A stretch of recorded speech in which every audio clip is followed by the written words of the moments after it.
Hey guys, so we just saw Guardians of the Galaxy Volume 2, and there might be spoilers. My favorite part was the whole entire movie. I thought it looked great. All 2 hours was your entire favorite What the? Wow. Man, I don't know how many minutes. I think it was like 2 hours. What the? Whatever. It was a great movie. What was your favorite? What was my favorite part? Yeah. Well, since there might be spoilers, I'm just going to straight up say when, what's his name, Peter, Quill, Star-Lord, whatever you want to call him, when he just straight up shot his dad like 17 times in the chest, that was great. He also shot him in the head too. Let's not forget that. Like half his face was missing. I felt like that perfectly encapsulated the mood. I actually thought he was gonna just actually calm into a skeleton until like he's in the when he's a ghost, he gets his whole entire skin back. I actually thought that. That's jumping way into the movie. Yeah, that's towards the end, but still. Apparently, in Guardians of the Galaxy Volume 2, 2. Star-Lord's dad is Ego, played by Kurt Russell. Wait, Ego. I have a question about him. What's up? Is he even his dad? Yes, that was his dad. Kurt Russell's character was Star-Lord's dad. Which, as a comic book geek growing up, threw me off that Ego was a person, because I know him as Ego the Living Planet, one of the, I think, 11 or 13 elders of the universe. And, spoiler, Ego called himself a Celestial, which really threw me off, because I'm used to Celestials being, 300-foot tall, giant-looking robots and stuff. So, it was pretty interesting to see that. I can't help when he brought up the fact that he was the planet. The thought that immediately ran through my mind was, what would happen if Galactus ate him? Yeah, I've always wondered that one with comic books. I'm waiting for Galactus to show up, but I guess that's all legal stuff. I was going to say Fox, because they have the Fantastic Four, right? And he showed up in one of their movies. Yeah, well, they did some negotiating. That's how they got Ego into the movie, because Deadpool had teenage whatever her name, the weird name that I can never pronounce or remember how to say. My actually favorite part was the first part of the movie where little girl. Oh yeah, that was one of the best. I forgot about that. Yeah, that was my favorite. This part. Isn't really a spoiler. Man, it was so funny where he broke it and he just slapped him. Baby Groot connects two audio cables together and just starts dancing around while the Guardians of the Galaxy are fighting this alien that falls out of space. Okay, that's a ton of spoilers. That is that's not like the first 5 minutes at the beginning. Of the That's not even the first 5 minutes. The first 5 minutes is previews. That alien doesn't even get a name. No, he almost looked like, I don't want to say Blackheart, but he looked like something that would fight. Yeah, not Blackheart. Yeah. I don't actually think no one plays as him. But speaking of video games, one of my favorite parts in there was when Gamora basically did like the ultimate ability of Iron Man from Marvel vs. Capcom. Absolutely love that. Proton cannon. Yeah, that was great. And then there was one part where their spaceship is spinning around. It was very reminiscent of the last Starfighter. Oh yeah. That's called Death Blossom, by the way. Yeah. So when it was shooting around like that, I'm like, oh, I've got flashbacks of Alex Rogan just going crazy. Different character altogether, but yeah, there were all sorts of nods and stuff in there, weren't there? Howard the Duck showed up. Yeah. Oh, and wait, Duck. I don't know him. Did you see Stan Lee in there? God, that was crazy. Who's Stan Lee? He was the old astronaut guy. No, I actually think of Stan from. Oh, I actually thought Spencer for a second. No, from iCarly. I actually forgot. iCarly was not in there. I forgot Spencer's name. I was like, wait. No, Stan's American Dad. Yeah, I was gonna say Stan Lee was basically like me. He's just like the old man who just shows up and tells random stories. So I absolutely love seeing Atu the Watcher and his race in there. Mm-hmm. I like playing with Sunset. There was a lot of good stuff in this movie, wasn't there? I feel like, because I haven't read a lot of the comic books, though, I got kind of, I don't want to say gypped or shorthanded, but I didn't get a lot of the races that were there. I actually liked I was a little confused on that. I actually liked the alien girl with the antennas. Mantis? Her. She was my favorite character, except for Baby Groot. Yeah, I saw pre-production stills of Mantis before, and what threw me off is she's our skin color, basically. In the comics, she has light green because she's a plant form. and it just threw me off that they made her like a humanoid insect with 2 antennae. But she was pretty funny. Speaking of the aliens, there was one that was an ice being. It's not Iceman. It's not the X-Men. No. But he popped up, and I couldn't help but think of Glacius from Killer Instinct. From Killer Instinct. And then, towards the end, there was a Snake Man, and I thought of the Vipers from XCOM. And then there was a robot head, and it sounded like Claptrap from Borderlands. And I'm like, these should all be references clicking all in my head, those but they're guys, not. I had to look it up real quick because let you guys know there are 5 mid to end credit scenes that you got to catch, and 2 of them are back to back. So when you watch the movie, stay to watch all 5. But as we were waiting for the credits to scroll, I was like looking to see how many end scenes there were. And there were like 4 or 5. There was 5. We just said I said 4 or 5. I had to look up what was going on with Yondu, and I need to bring up something about Yondu in a minute. But the people who were talking about Yondu at the very end of the movie were representatives of the original Guardians of the Galaxy. It threw me off because I haven't seen that in so long in the comic form, because what everybody thinks of as Guardians of the Galaxy, it's this new iteration. They think Rocket Raccoon. Yeah. Which is why he's in Marvel vs. Capcom. Yeah, they don't think of like the old 80s, 90s version. So back to Yondu, when I saw him wear his prototype fin, I was confused because I knew Yondu, but I didn't know him with silver. Yeah, that threw me off. So when he had his prototype fin, the big red thing, I'm like, there we go. And all he needed was his space bow. Yeah. I'm a big fan of that. Was there anything else you wanted to bring up, Tori? I'm going to just keep talking if she doesn't, so I got to get her to do it.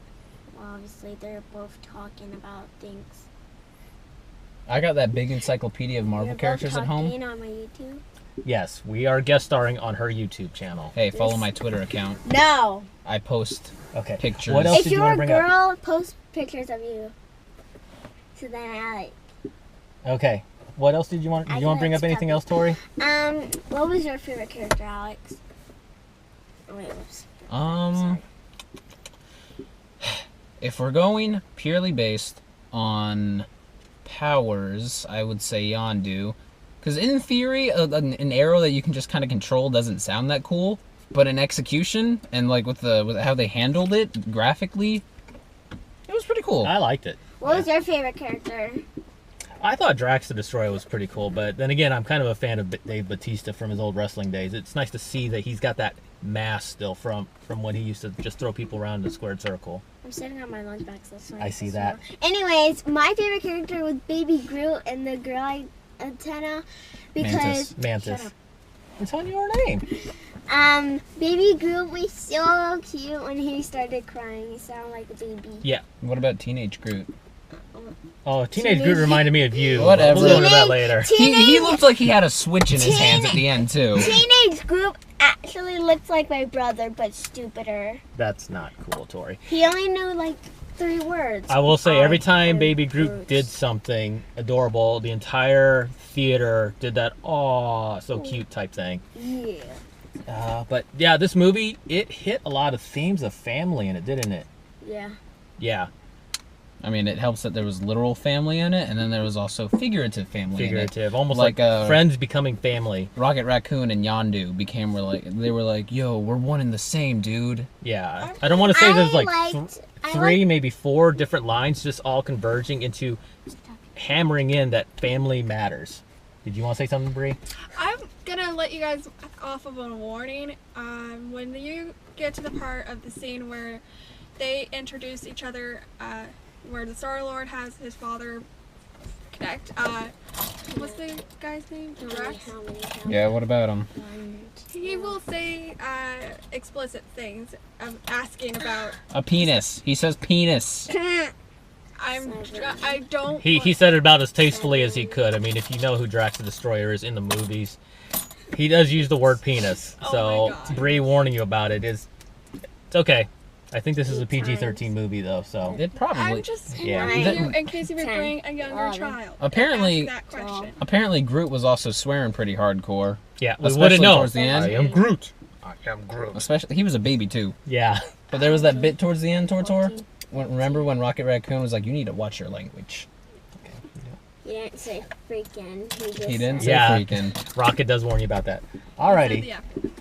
But yeah, I highly recommend this movie. There were some grim parts in there, but it was it was small and minor. This was like a roller coaster ride. It was great, and I know they used a lot of CGI in here, but it was so much better to see than like the Land of Oz or the Oz movie. Yeah, I didn't like that one. This one was great. So to be fair though, Marvel has had a decently good track record with CGI, especially in Doctor Strange. I highly recommend that film. Yeah, Marvel Studios just keeps knocking it out of the ballpark with these movies. There might be a third. There is going to be a third. What's up, Tori? Anyways, if they put this in the Science Museum, hopefully they'll have effects in it. Science Museum? The State Museum? Well, yeah, we'll have to talk about that one later. What? Okay. Why would they put it in the... Because they did Frozen. The shortened version where they do the 40 year. She's talking about our local, or not our local, but our state museum here in Columbia. Yeah. Last time they did the hot cocoa ride. You mean Polar Express? They did the hot cocoa. They would have to get that's sing along Frozen. They did the hot cocoa smell and the cocoa. They actually made hot cocoa and then let us smell it. So do you think that if they put it in, would they do that scene where Drax jumps inside the alien and they make us smell like vomit when he's stabbing the inside? Yeah, that was at the beginning of the movie. That was pretty funny. Just like last time, I actually whenever it was done, I actually felt wires underneath the seat. That actually made us feel like we were actually on the roller coaster. Yeah, but we're supposed to be talking about Guardians of the Galaxy, not the Polar Express. Okay, we got to get dinner. We're still starving. They actually put the wire in the slime and actually put it on our legs? They wouldn't put slime on do that. Okay. It was still. Any closing words, Tortor? I'll give it 10 out of 10. She'll give it 10 out of 10. You know, I can't do it out of. I can't do 1,000 out of 10. That's like exponentially too big. I'll give it an 8 out of 10. Yeah, 8 out of 10 sounds about right. There were a few flaws, but I feel like the film overall was definitely watch the entire credit scroll, because even when they don't do the mid to end credit screen, there's still little things that happen in there. It's visually interesting, which I can give it props to, because every other Marvel film is just like after the initial title sequence, it's just white text and black background. 5 times in the end where they there were 5. It's 5. Okay, are we ready? Just telling you guys. Did you recognize any of the names they dropped in those credits? No. Like Adam? No. What was the very last one? Adam was Adam Warlock. So I don't know her or him. It's him. It's a him. They were all gold. So yeah, the Sovereign. Oh we do have to go, but yeah, the Sovereign is gold, and I just kept wondering if that was related to Adam Warlock. So that's going to be pretty interesting to see in the Avengers movie next year. I actually liked the gold people because gold is my favorite. Did Gamora say Thanos? What's Thanos? Nebula did. They mentioned Thanos, though. Yes, they did. That's the thing with Marvel. They're just, like, teasing us with this Thanos thing. They keep setting it up. They got it in the new Marvel vs. Capcom, those Infinity Stones. Yeah. And they're just like, oh, Thanos? But I didn't see Thanos at all once. When they were jumping through areas, I just didn't see him. We're going to have to, go back and watch. At the end, it actually looked like baby Teenage Groot I made the comment already. Playing the Switch. But you could see through the screen. That was kind of cool. It's dinner time. So thank you guys for watching and have a good day. Parents who wants to lie, aggressive dog, get up and don't shop. Bye. Bye guys. Follow my Twitter. Adios. Don't actually follow my Twitter. We'll put his Twitter on there. All right, bye guys.